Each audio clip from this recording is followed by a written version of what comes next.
first starts. This is a cube root that we're working with, and so we're going to break down 32.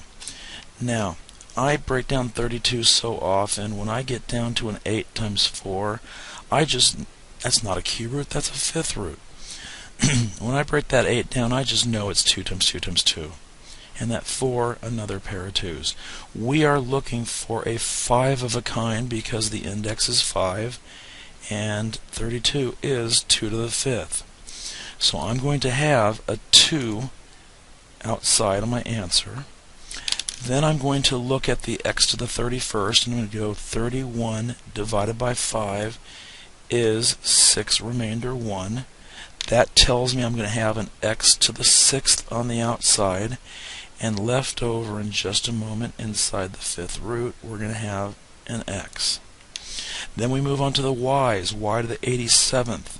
87 divided by 5 goes in 17 times with 2 left over, and so we're going to have a y to the 17th on the outside with y squared left on the inside. And you're allowed to have a y squared inside the radical because that's at y to the square second cannot get through what you might call a fifth root filter. You need 5 of a kind to come outside of that radical.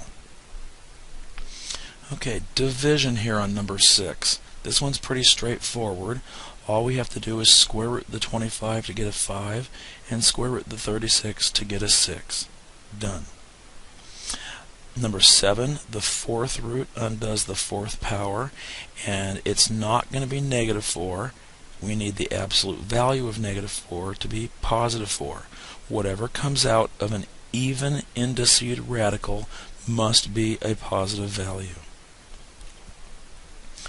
Number 8, a rather standard problem. Nothing tricky up the sleeves here. 60 is going to break up into 4 times 15 or 6 times 10, your choice. 4 gives me a 2 times 2. 15 gives me a 3 times 5. I've got a pair of 2's.